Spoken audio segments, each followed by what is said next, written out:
ধরো একটা পরীক্ষার আগে তোমার 4 দিন 5 দিন গ্যাপ, তাহলে তুমি তখন কি করবে? যে বইয়ের পেছনে অবজেক্টিভ পড়ে না, তার প্রিপারেশন আসলে 50% অলরেডি জানো কি না, মেডিকেল ভর্তি পরীক্ষা কিন্তু 300 মার্কসের, জানো এটা?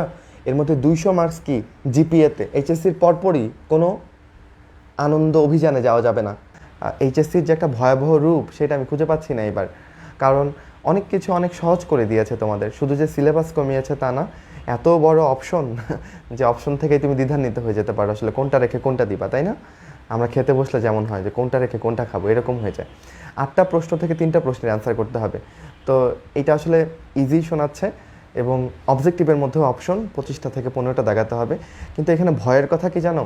যদি তুমি এক নাগারে অনেকগুলো ভুল করে ফেলো, নাম্বার যেরকম বেশি, একটা অবজেক্টিভ পারলেই যেরকম অনেক নাম্বার, আবার একটা অবজেক্টিভ ভুল করলেও কিন্তু অনেক নাম্বার কাটা চলে যাবে। তাই আমাদেরকে প্রশ্নটা সিলেক্ট করতে হবে খুব সুন্দর করে, আমরা যেন সঠিকটা সিলেক্ট করি, আমরা যেন ভুলটা সিলেক্ট না করি। আচ্ছা, এখন ভাই পড়বো কেমনে 45 দিনে, সেটা তাড়াতাড়ি বলেন। 45 দিনে পড়া মানে এখন কিভাবে শেষ করবা তুমি? দেখো, রুটিন ছাড়া দেখবা যে হুট করে সময় চলে গেছে। তুমি দেখবা হুট করে আজকে দেখা গেল যে অক্টোবরের 20 তারিখ চলে আসছে, আর মাত্র 15 দিন সময় বাকি। তখন তোমার আরও বেশি কনফিউজ লাগবে, আরও বেশি তোমার কিংকর্তব্য বিমূঢ় লাগবে।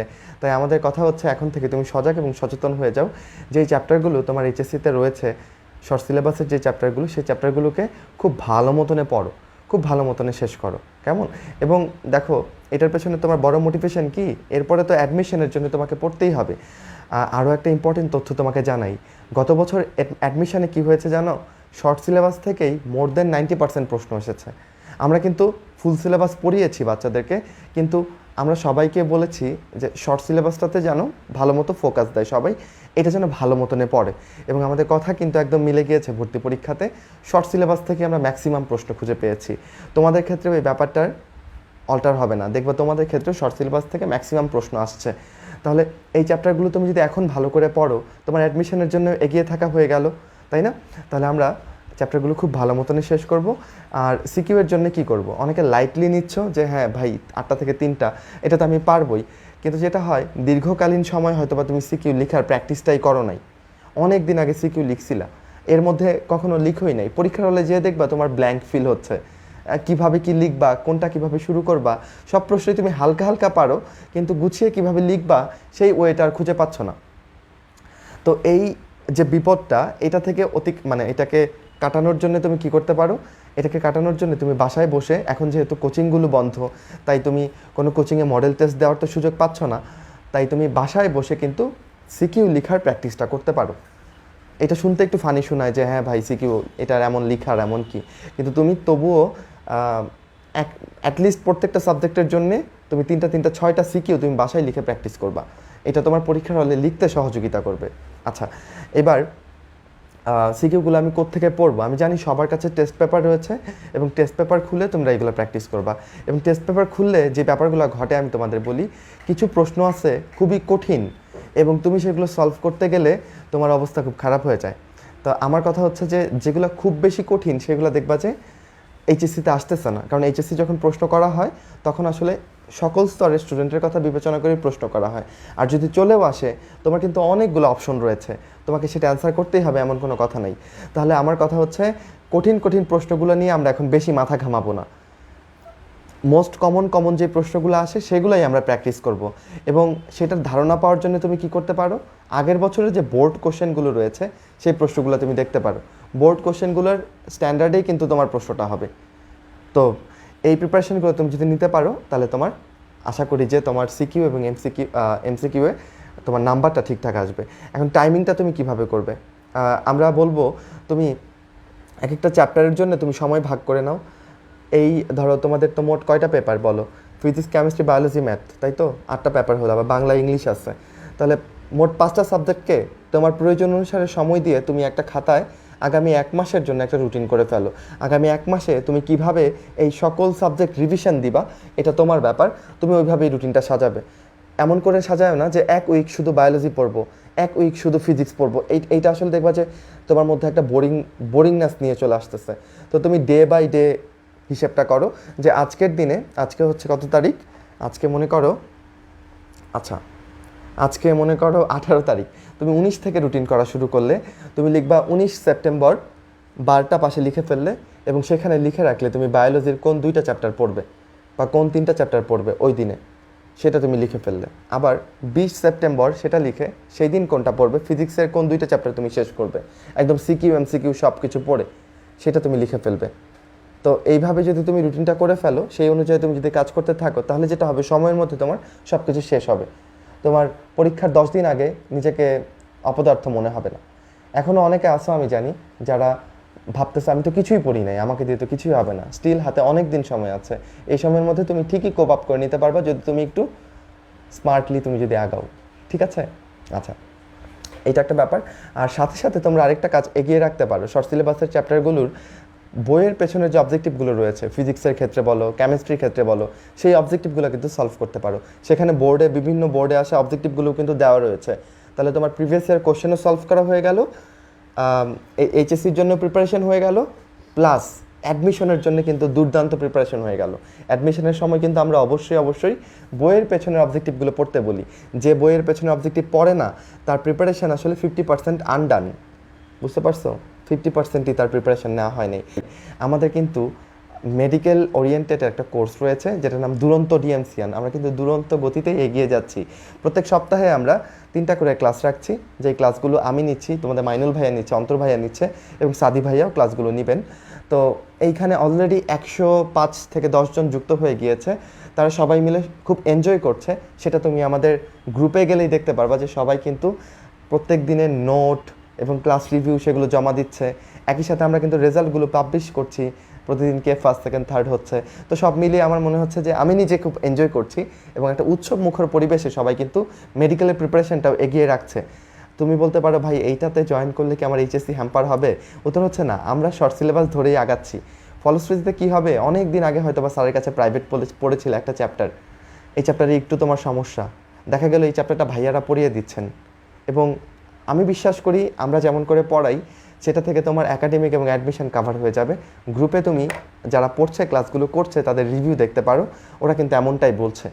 তো তুমিও কিন্তু এইখানে যে ডিসকাউন্টটা রয়েছে সেই ডিসকাউন্টটা অ্যাভেল করতে পারো। খুব আর্লি টাইমের জন্য কিন্তু এই ডিসকাউন্টটা 2750 টাকা এখন এই কোর্সটা কিন্তু তুমি কিনতে পারো। এনিওয়ে, আমরা আবার ফিরে যাই এইচএসসির কথায়। এইচএসসি পরীক্ষার অ্যাটমসফিয়ারটা তোমার পরীক্ষার আগের দিন মনে হবে এটা অনেক কঠিন, বুকের উপর একটা পাথর জমে থাকবে তোমার, কেমন না কেমন হয়, কোথায় না কোথায় সিট পড়ে। এই সমস্যাটা কিন্তু প্রথম পরীক্ষার পরেই কেটে যাবে। প্রথম পরীক্ষাটা দিয়ে ফেলার পরেই দেখবে এই ভয়টা কেটে গেছে। তাহলে এটা নিয়ে বেশি ওরিড হয়েও না। প্রথম পরীক্ষার আগে তুমি 7 দিন আগেই তোমার সমস্ত রিভিশন শেষ করে ফেলবা। একদম পরীক্ষার আগ মুহূর্তে আমি রিভিশন শেষ করব এমনটা রাখবা না। তাহলে আমাদের রুটিনে অক্টোবরের মধ্যেই আমাদের রুটিনটা কমপ্লিট করে ফেলবো। নভেম্বরের জন্য কিছু ফেলে রাখবো না, ঠিক আছে? অক্টোবরের মধ্যেই আমরা সব কিছু কভার করব। আরও একটা ঘোষণা তোমাদেরকে জানাই, তোমাদের এমসিকিউ প্রিপারেশনটা যেন ভালো করে হয়, এই জন্যে আমাদের ইচ্ছে রয়েছে আমাদের এই পেজ থেকে বা আমাদের এই যে গ্রুপ থেকে আমরা তোমাদের জন্য একটা কোর্স লঞ্চ করব। তোমরা আমাদের জানাতে পারো যে এই কোর্সটা কি আসলে তোমরা একটা স্বল্প মূল্যে কোর্সটা চাচ্ছ নাকি একদম ফ্রি চাচ্ছ। তোমাদের মতামতকে আমরা গুরুত্ব দিব, কারণ আমরা দেখেছি আসলে ফ্রি জিনিসের মূল্যমান হারিয়ে যায়। একদম ফ্রি করে দিলে তারপর তোমরা আর পরীক্ষাগুলো সিরিয়াসলি দাও না। আমরা কি করতে যাচ্ছি সেটা তোমাকে ক্লিয়ার করি। আমাদের একটা মডেল টেস্টের প্ল্যান রয়েছে যেটা তোমাদের জন্য নিব এবং সবাই সেখানে পার্টিসিপেট করতে পারবা। সেখানে কি থাকবে, প্রত্যেকটা পেপারের জন্য একটা করে পরীক্ষা থাকবে, শুধু এমসিকিউ পরীক্ষা, 25টা করে প্রশ্ন থাকবে। সেই প্রশ্নগুলো বোর্ড স্ট্যান্ডার্ড হবে এবং আমরা বিশ্বাস করি সেই 25টা প্রশ্ন থেকেই তোমার এইচএসসি পরীক্ষার যে প্রশ্ন সেটা দেখবা যে একদম স্ট্যান্ডার্ডটা একদম কাছাকাছি এবং ওইগুলো থেকেই কমন পড়বে। আমরা সেরকম চিন্তা চেতনা নিয়েই তোমাদের প্রশ্নগুলো করব ভেবে চিনতে। তো এই পরীক্ষাগুলো তুমি যদি দাও তোমার এমসিকিউ প্রিপারেশনটা কিন্তু ভালো হয়ে যাবে এবং আমরা এটাকে পরীক্ষাগুলো গ্যাপ দিয়ে নিব। ফলশ্রুতিতে তোমরা যেন ওই পেপারটা, ধরো একটা পরীক্ষার আগে তোমার 4 দিন 5 দিন গ্যাপ, তাহলে তুমি তখন কি করবা, ভাইয়াদের রুটিন অনুযায়ী সেই 4 দিন 5 দিনে ওই পেপারটা ভালো মতো কভার করে ফেললা, তারপর এমসিকিউ পরীক্ষাটা দিলা এবং তুমি নিজেকে ইভালুয়েট করতে পারলা। তো তোমরা যদি চাও ব্যাপারটা যে ভাইয়ের একটা মডেল টেস্ট নিক, তাহলে তোমরা আমাদের এই লাইভের কমেন্টে জানাতে পারো। তোমাদের উৎসাহের উপর ডিপেন্ড করছে, কারণ পরীক্ষাটা তো আসলে তোমরাই দিবে, তাই না? উপকারটা আসলে তোমাদেরই হবে। তো তোমরা যদি উৎসাহ দেখাও, আমরা সেখান থেকে অনুপ্রেরণা পাই তোমাদের জন্য কাজ করার জন্যে। তো আই হোপ এইটা আসতে যাচ্ছে, তাই তো? এবং তোমরা সেখানে সক্রিয় উপস্থিতি জানান দিবে। আর বেশি দুশ্চিন্তা করো না। এইচএসসি কি খুব ইম্পর্টেন্ট জীবনের জন্য? একটা ছোট্ট গল্প বলি। আমি তোমাকে যদি জিজ্ঞেস করি বিগত 2 মাসে কে তোমাকে জিজ্ঞেস করেছে তোমার এসএসসি পরীক্ষার রেজাল্ট কি, আমাকে একটু বলতে পারবা? তোমার এসএসসি পরীক্ষার রেজাল্ট কি, এইটা 2 মাসে কেউ জিজ্ঞেস করেছে? আই গেস নো, তাই না? হয়তোবা এসএসসি পরীক্ষার পরপর অনেকে জিজ্ঞেস করেছে তুমি তো গোল্ডেন পেয়েছো, তোমার মনে তো ইচ্ছে এমন যে সবাই আমাকে জিজ্ঞেস করুক তুমি এসএসসিতে কী পেয়েছো, তুমি বুক ফুলিয়ে বলো যে আমি গোল্ডেন পেয়েছি, তাই না? কিন্তু দুর্ভাগ্যের ব্যাপার কেউ আর তোমাকে জিজ্ঞেসই করছে না।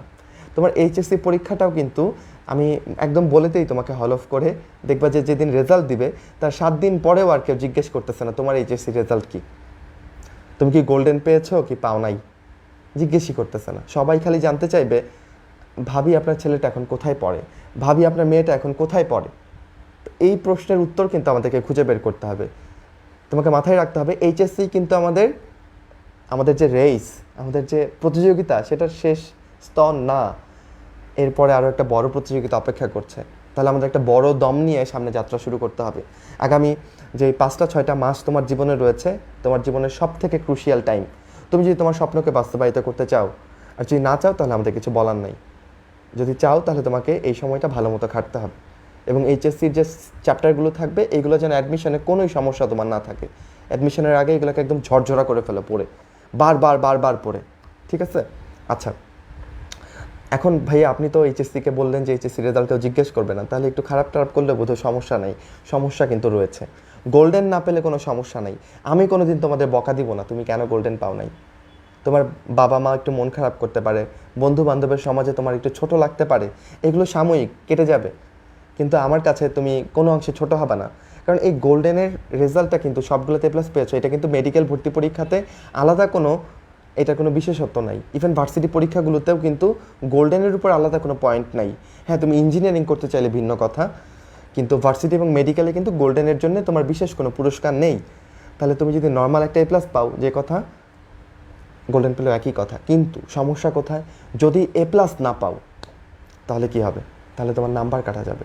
তুমি অলরেডি জানো কি না মেডিকেল ভর্তি পরীক্ষা কিন্তু 300 মার্কসের, জানো এটা? এর মধ্যে 200 মার্কস কি জিপিএতে, আর 100 মার্কস হচ্ছে মেডিকেল ভর্তি পরীক্ষার যে ভর্তি পরীক্ষার প্রশ্নটা সেটা। তাহলে তুমি যদি এইচএসসির জিপিএতে একটু কম পেয়ে যাও, তোমার কিন্তু নাম্বার আগেই কমে গেল, পরীক্ষাতে বসার আগেই তুমি নাম্বার হারিয়ে ফেললা। তাহলে যে কোনো মূল্যে আমাদের এ প্লাস নিশ্চিত করতে হবে। আমরা যদি মেডিকেল স্বপ্ন দেখি, যে কোনো মূল্যে, গোল্ডেন পাবো না পাও, কেমন মাথায় ঢুকলো ব্যাপারটা? কীভাবে হিসাব করে এটা তোমাদের বলে দেই। তোমার যে এসএসসির জিপিএ সেটাকে তুমি 15 দিয়ে গুণ করবা। তাহলে 15 ইন্টু, ধরো এ প্লাস পেয়েছো তুমি, 15 ইন্টু 5 কত হলো? 75। এইচএসসির জিপিএকে 25 দিয়ে গুণ করবা। তুমি যদি জিপিএ 5 পেয়ে যাও তাহলে 5 ইন্টু 25 125, 75 আর 125 মিলে 200 নাম্বার। তুমি মেডিকেল ভর্তি পরীক্ষাতে বসার আগেই তোমার পকেটে 200 নাম্বার। ওকে, এটা তোমার প্রথম চ্যালেঞ্জ। এই 200 নাম্বারটা ওকে রাখার চেষ্টা করো। আমি জানি অনেকেরই একটু কম সম আছে, অল্প কম থাকলে সেটাকে পুষিয়ে নেওয়া যায়, কিন্তু অনেকেরই ধরো 10-12 কম। এইচএসসি জিপিএতে তোমার 12 নাম্বার কেটে গেছে, এমন হলে কিন্তু ভর্তি পরীক্ষা দিয়ে পুষানো ইটস কোয়াইট ইম্পসিবল। বুঝতে পেরেছ? তাহলে আমরা এইচএসসিকে লাইটলি নিব না, অবশ্যই এখানে এ প্লাস নিশ্চিত করব। তবে এইচএসসির পরপরই কোনো আনন্দ অভিযানে যাওয়া যাবে না। হ্যাঁ, যে একটু বিনোদন করে আসি, ঘুরে টুরে আসি, না। যেদিন পরীক্ষা শেষ হবে আধা জল খেয়ে লেগে যেতে হবে অ্যাডমিশনের জন্য, এবং আমরাও কিন্তু একইভাবে তোমাদেরকে এগিয়ে নিয়ে যাব। কেমন? আমাদের এই দুরন্ত ডিএমসিএন কোর্সে তোমরা কিন্তু চেক আউট করতে পারো, আমাদের লাইভ ক্লাসগুলো দেখতে পারো, পেজে রয়েছে, এবং আমাদের গ্রুপটাতে তোমরা জয়েন করতে পারো যারা জয়েন করোনি, এবং তোমাদের বন্ধু বান্ধবকে কিন্তু ইনভাইট করতে পারো। কারণ যখন এই ব্যাপারগুলো বেশি মানুষের ক্ষেত্রে ঘটে আমরা কিন্তু ইন্সপায়ার হই, আমাদের তখন মানে আমরা তোমাদেরকে ভালো দিতে পারি, আমাদের মনে হয় সেটা। তাই এটা একটা সুন্দর কমিউনিকেশন তোমার এবং আমার সাথে। তো এই কমিউনিকেশনটা মেনটেন করার দায়িত্ব যেমন আমার, একইভাবে তোমারও সেই দায়িত্বটা তুমি আশা করি পালন করবে তোমাদের বন্ধুদেরকে ইনভাইট করার মধ্য দিয়ে। সারাদিনের এভাবে টাইম ভাগ করে পড়াতে আমি বিশ্বাসী না যে 9টা থেকে 10টা এটা পড়বো। হ্যাঁ, একদম কাটাই এইভাবে আসলে মিলানো যায় না। আমি যেটা টার্গেট নিতাম যে ধরো সকাল আমি পড়তে বসবো 6টার মধ্যে, 12টার মধ্যে আমি এটা শেষ করব। সকাল বিকেল রাত এইভাবে আমি টার্গেট নিতাম। তুমি একইভাবে টার্গেট নিবা, সকালের মধ্যে এটা শেষ করবা, বিকেলের মধ্যে এটা শেষ করবা, রাতের মধ্যে এটা শেষ করবা। তুমি ধরো দিনে 2টা বা 3টা চ্যাপ্টার হাতে নিলা, একটু র্যাপিড পড়তে পারলে ভালো, তুমি 2বার 3বার রিভাইজ করতে পারলে ভালো ব্যাপারটা, তাই না? তো তুমি দিনে 2টা করে চ্যাপ্টার পড়ার ট্রাই করো, অ্যাটলিস্ট 2টা, ঠিক আছে? 2টা করে চ্যাপ্টার যদি হাতে নাও, এদের জন্য সিকিউ এমসিকিউ তুমি সব সলভ করবা, তাহলে সকালবেলায় তুমি চ্যাপ্টার 2টার রিডিং পড়ে ফেলো, ঠিক আছে? চেষ্টা করো, শেষ হবে না। তাহলে দুপুরে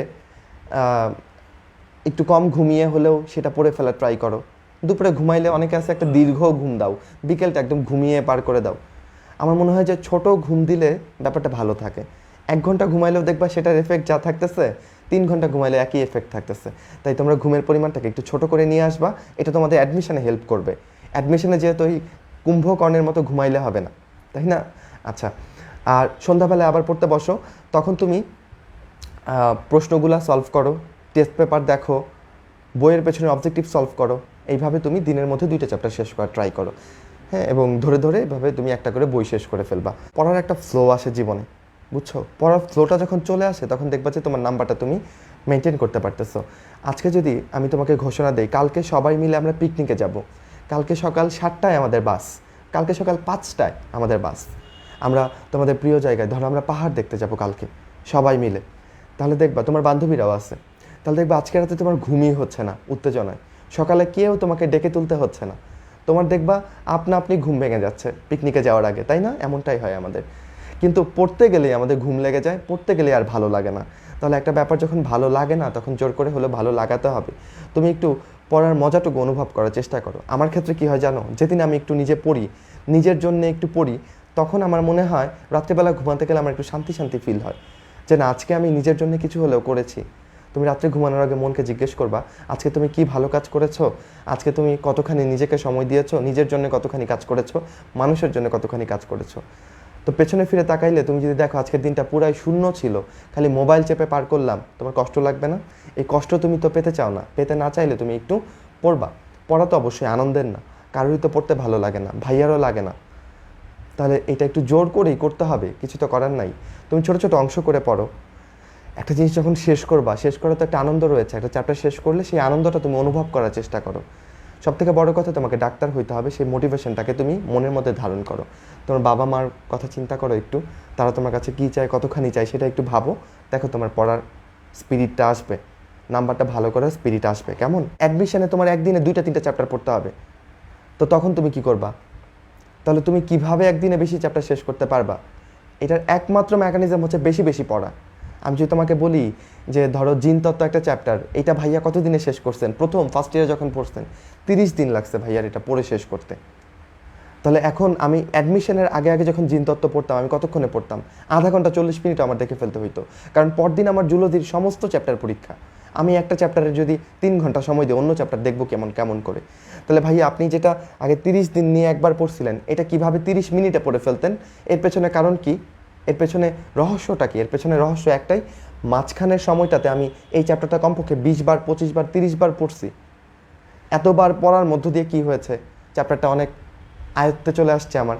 এরপর থেকে আমি বইগুলো খুললেই, পেজগুলো দেখলেই আমার কাছে স্ক্যান হয়ে যেত ছবিটা, আমি জানতাম এখান থেকে এটুকুই লাগবে, আমি তাড়াতাড়ি পড়ে ফেলতে পারতাম। তাহলে এখন সময় বেশি লাগছে, হতাশ হওয়ার কিছু নাই। তুমি পড়াতে সময় বেশি দাও, তুমি চেষ্টা করো একদিন 2টা চ্যাপ্টার শেষ করার। এবং যদি না হয় তাহলে কেন হচ্ছে না জানো? কারণ তুমি পড়ার মাঝখানে ডিস্ট্র্যাক্টেড হয়ে যাচ্ছ বারবার। তুমি বারবার ফেসবুকে ঢু মারতেছো, তুমি বারবার উঠে চলে যাচ্ছ, টিভিতে চলে যাচ্ছ, গোসলে বেশি সময় নিচ্ছ, খাচ্ছ আয়েশ করে, বন্ধুদের সাথে এখনও ঘুরতেছো, সিরিয়াসনেসটা তোমার ভিতরে আসতেছে না, এই জন্য হয়তো বা তুমি শেষ করতে পারতেছো না। তুমি আগে ফাইন্ড আউট করো কী কারণে তোমার পড়াটার স্পিড আসতেছে না, সেগুলোকে তুমি অ্যাভয়েড করার ট্রাই করো। তুমি একটা টার্গেট নাও যে আমি এতটার মধ্যে এটা শেষ করবই, এবং আত্মপ্রত্যয়ী হলে তুমি শেষ করতে পারবে আশা করি। আচ্ছা, অনেক ঘুম পাই, এই কারণে পড়তে পারছি না। তুমি অনেক সুস্থ স্বাভাবিক একজন মানুষ, সুখী একজন মানুষ, এই জন্য তোমার ঘুম পায়। যাদের ঘুম আসে না তাদের অনেক কষ্ট। তো তোমার ঘুম পায়, এই জন্য তুমি প্রথমে সৃষ্টিকর্তার কাছে কৃতজ্ঞ থাকবা। কিন্তু এই ঘুমটাকে চাইলে আমরা কন্ট্রোল করতে পারি, যেটার উদাহরণ আমি একটু আগে তোমাদের দিলাম। পিকনিক থাকলে ঘুম আসে না আমাদের, উত্তেজনা। তাহলে পড়াটাকে ওই পিকনিকের লেভেলে নিয়ে যাও, পড়ার মধ্যে একটু আনন্দ খুঁজে বের করো। কেমন? ঘুম আসলে একটু ঘুমাই নিবা, কিন্তু এটা ছোট্ট ন্যাপ নিবা, বুঝছো? আমার বন্ধু শেখ সাদি, ওকে আমি দেখি অল্প অল্প ঘুমিয়ে উঠে আবার দুর্ধর্ষভাবে পড়া শুরু করে দিয়েছে। বুঝতে পারছো? অল্প করে ঘুমাবা, বড় করে না। বড় করে ঘুমাইলে সময় চলে যায়। ঘুম তো মৃত্যুর সমতুল্য, তাই না? 70 বছর ধরো বাঁচলা, 35 বছর ঘুমায় পার করলা, জীবনটাকেই তো ছোট বানায় ফেললা। এইভাবে ভাবো একটু। আমি তোমাকে একটা বইয়ের নাম বলি, সেই বইটা হচ্ছে ইট দ্য ফ্রগ, এরকম বোধ হয় বইয়ের নামটা, আমি ঠিকঠাক বললাম কিনা জানি না। এই বইতে আলোচ্য ব্যাপার কি জানো? আমি লেখকের নামও ভুলে গেছি, আমি সরি। এই বইতে আলোচ্য ব্যাপার হচ্ছে যে দিনের শুরুতেই তোমাকে একটা ব্যাঙ খেতে হবে। এটা কি বললেন ভাই, ব্যাঙ কেন খাবো? এই ব্যাঙটা কি জানো? এই ব্যাঙটা হচ্ছে তোমার দিনের সব থেকে বড় কাজ, যেটা আজকের দিনের সব থেকে বড় কাজ, যেটা সব থেকে তোমার মাথায় পেইন দিতেছে, প্যারা দিতেছে, যে এটা শেষ না করলে তো আমার মাথা ফ্রি হচ্ছে না। সেই কাজটা তুমি যখন শেষ করে ফেলবা, সারাটা দিন তুমি রিল্যাক্সড ফিল করবা এবং তুমি যেটা চাও সেটা করতে পারবা। আর ওই কাজটা তুমি যদি শেষ না করো, দেখবা যে এটা তোমার মাথা ব্যথা হয়ে রয়ে গিয়েছে, এইটার প্রেশারে তুমি অন্য কোনো কাজ করতে পারছো না। তো সকালবেলায় সেই বড় কাজ নামক যে ব্যাংকটা রয়েছে সেটাকে খেয়ে ফেলতে হবে, বড় কাজটাকে শেষ করে ফেলতে হবে। তোমার ক্ষেত্রে ব্যাংকে বায়োলজি, তোমার মাথা ব্যথার কারণ বায়োলজি, এটাকে শুরুতেই শেষ করে ফেলো, কিছু কনফিডেন্স গেইন করো, তারপর অন্যটাতে যাও, ঠিক আছে? তাহলে আমি বলতে চাই যে শুরুতে শুধু বায়োলজি পড়বে এমন না, যেটা বললাম তোমার মতো রুটিন করে নিয়ে, তুমি ডে ভাগ করে নিয়ে তোমার রুটিনটা তুমি নিজে আজকেই সাজিয়ে ফেলবা, এবং যেই রুটিনটা তুমি সাজাবা, তোমার পার্সোনাল রুটিনটা, সেটা আমাদের গ্রুপে শেয়ার করবা যে ভাই আমি আগামী 15 দিনের বা আগামী 20 দিনে আমি একবার রিভাইজ দেওয়ার চিন্তা করেছি পুরো বই, এবং আমার রুটিন ভাইয়া এইটা। যে যত ভালো রুটিন করতে পারবে, সামনের জীবনের যখন কাজের অনেক প্রেশার পড়বে তোমার লাইফে, তখন তুমি তত ভালো মেনটেন করতে পারবা। যত সামনে আগাবা দেখবা খালি কাজের প্রেশার পড়তেছে। ইভেন ভাইয়া নিজেও কিন্তু নিজের একটা রুটিন মেনটেন করে, যেখানে লেখা থাকে কালকে আমাকে কী করতে হবে, পরদিন আমাকে কী করতে হবে। এটা লিখে না থাকলে এলোমেলো লেগে যায়, এত কাজ একলা ম্যানেজ করা যায় না। তাহলে অবশ্যই একটা রুটিন জরুরি। যারা এইচএসসি 22 ব্যাচের শুনছো আমাকে, সবাই কিন্তু আমাদের গ্রুপে তোমার নিজস্ব রুটিনটা শেয়ার করবা, ঠিক আছে? যে আমি এইটা পড়বো, এবং একটা ছোট্ট টার্গেট যদি শেষ হয়ে যায় সেটা আমাদের সাথে শেয়ার করবা। এটা একটা তোমার কি বলে, টার্গেট শেষ হওয়ার পর একটা আনন্দের ব্যাপার আছে না? এই আনন্দটা হচ্ছে তোমার ভাইয়াদেরকে জানানো। তুমি রুটিনের 1 সপ্তাহ একটা রুটিন শেষ করলা, সেটা ভাইকে জানাইলা, ভাইয়া আমি প্রথম সপ্তাহের রুটিনটা সাকসেসফুলি শেষ করেছি। তাহলে তোমার একটা দায়বদ্ধতা থাকবে যে ভাইয়াদেরকে আমার জানাইতে হবে, ঠিক আছে? এইভাবেই আমরা তিল তিল করে এগিয়ে যাবো ইনশাল্লাহ। আমাদের ইউটিউব চ্যানেলও কিন্তু দুর্দান্ত গতিতে চলছে, সেখানে কিন্তু ভাইয়াদের কিছু ক্লাস গাইডলাইন তুমি খুঁজে পেয়ে যাবা, যেটা ফেসবুক পেজে খুঁজে পেতে অনেক কষ্ট, ইউটিউব চ্যানেলে খুঁজে পাওয়া কিন্তু অনেক ইজি। এবং এটা খুব সুন্দর করে প্লেলিস্ট আকারে ভাগ করা রয়েছে, তোমরা কিন্তু আমাদের ইউটিউব চ্যানেলটা চেক আউট করতে পারো। আমরা আর দীর্ঘ করব না, তোমরা এইচএসসি পরীক্ষার্থী যারা রয়েছে, তোমাদের জন্য আমাদের গাইডলাইন অব্যাহত থাকবে। সময়ে সময়ে আমরা তোমাদের নিয়ে কথা বলবো, তোমাদের সমস্যাগুলো নিয়ে কাজ করব। তোমাদের আরেকটা তথ্য জানাই, তোমাদের যে অন্তর ভাইয়া, জানো কি না, অন্তর ভাইয়া কিন্তু রাজশাহী বোর্ডে এইচএসসিতে ফার্স্ট হয়েছিলেন, পুরো বোর্ডে ফার্স্ট হওয়া। বলো, এটা আমাদের মানে আমরা আগে আমাদের বাবা মার কাছে গল্প শুনতাম যে কেউ একজন স্ট্যান্ড করলে তাকে আশেপাশের গ্রাম থেকে লোকজন দেখতে আসতো। অন্তর সাহাও কিন্তু সেই লেভেলের একজন মানুষ, সে পুরো রাজশাহী বোর্ডে এইচএসসিতে সর্বোচ্চ নাম্বার পেয়েছিল। তো আমরা এক্সপেক্ট করি যে অন্তর ভাইয়াও তোমাদের এইচএসসির উপর আরেকটা গাইডলাইন ক্লাস নেবে। আজকে আমরা খুব বেসিক কথা বললাম, জাস্ট যেগুলো মেনটেন করতে হবে আমি সামারাইজ করে দিব আমাদের লাইভের কথাগুলো, কিন্তু অন্তর ভাইয়াও তোমাদেরকে আরেকবার কথা বলবে, এবং ইনশাল্লাহ আমি যে ব্যাপারগুলো মিস করলাম হয়তোবা সেগুলো ভাইয়া কভার করবে। তোমরা আমাদের সাথে থাকতে থাকো, ইনশাল্লাহ ভালো কিছু হবে। তাহলে ভাইয়া আজকে কী কথা বললো? এইচএসসি ইম্পর্টেন্ট, আবার ইম্পর্টেন্টও না। ইম্পর্টেন্ট কোন দিক থেকে? মেডিকেল ভর্তি পরীক্ষা এইচএসসির জন্য 125 নাম্বার এইচএসসি জিপির উপরে, তাই তো? আর ইম্পর্টেন্ট না মানে কি, মানে এটা একটু শিথিল ভাইয়া কেন করলো, যেন তোমরা একটু কম টেনশন করো। হ্যাঁ, অপেক্ষাকৃত ইজি হবে পরীক্ষা, প্রথম পরীক্ষা দেওয়ার পরে টেনশন কমে যাবে। দ্বিতীয়ত ব্যাপার, আমরা যখন পড়বো তখন অ্যাডমিশনকে মাথায় নিয়ে পড়বো। আমাকে যে এই শর্ট সিলেবাসের চ্যাপ্টারগুলো অ্যাডমিশনে ভালো মতো পড়তে হবে, সেটা মাথায় রেখে পড়বো, তাহলে আমার ভালো মতো পড়া হবে। তৃতীয় ব্যাপার, পরীক্ষার 1-2 সপ্তাহ আগেই, 1 সপ্তাহ আগেই আমি সমস্ত সিলেবাস রিভাইজ দিয়ে শেষ করব। এবং কিভাবে পড়বো? চতুর্থত, আমরা প্রথমে বইয়ের চ্যাপ্টারটা পড়ব, তারপর বইয়ের পেছনে অবজেক্টিভ সলভ করব, সেখানেই আমার প্রিভিয়াস ইয়ারের বোর্ড অবজেক্টিভগুলো সলভ হয়ে যাবে। এরপর টেস্ট পেপার খুলে আগের বছর বিভিন্ন বোর্ডে আসা প্রশ্নগুলো সলভ করব, কঠিন প্রশ্ন পেলে ইগনোর করব। এগুলোই ভাইয়া বলেছে আজকের কথাতে, ঠিক আছে? তাহলে আপনারা সবাই ভালো থাকেন, সুস্থ থাকেন। আপনারা যদি আমাদের কাছে কোনো দাবি থাকে, যদি কোনো ক্লাস চান যে ভাইয়া এটার ক্লাস নিলে ভালো হয়, আপনারা যদি একটু ফিডব্যাক জানান, তাহলে আমাদের জন্য খুব সুবিধা সিদ্ধান্তগুলো নিতে, যে ভাইয়া আপনার কাছে এই চ্যাপ্টারটার ক্লাস চাই। ভাইয়ারা কিন্তু সবাই ফিজিক্স, কেমিস্ট্রি, বায়োলজি সমস্ত কিছুই পড়াইতে পারেন, সবাই ভার্সেটাইল। সো তোমরা যেই ভাইয়ার কাছে যেই ক্লাসটা চাও, তোমরা যদি কমেন্ট করো, আমাদের সিদ্ধান্ত নিতে অনেক সুবিধা হয়। মাইনুল ভাইয়ের কাছে এই ক্লাসটা চাই, আপনার ক্লাসে ভাইয়া আপনার কাছে এই ক্লাসটা চাই, তুমি যদি আমাদের কমেন্টে জানাও দেখবা যে হুট করে ভাইয়া লাইভে চলে আসছে সেই ক্লাসটা নিয়ে। সো আশা করি যে আমাদের সাথে ইন্টারেক্টিভ থাকবা, হ্যাঁ, তোমাদের ব্যাপারগুলো আমাদের জানাবা, আমরাও চাই তোমাদেরকে হেল্প করার জন্য। এনিওয়ে, তাহলে আজকের মতো টাটা বাই বাই, সবাই ভালো থাকো, সুস্থ থাকো। যারা দীর্ঘক্ষণ শুনলা তাদেরকে অনেক ধন্যবাদ।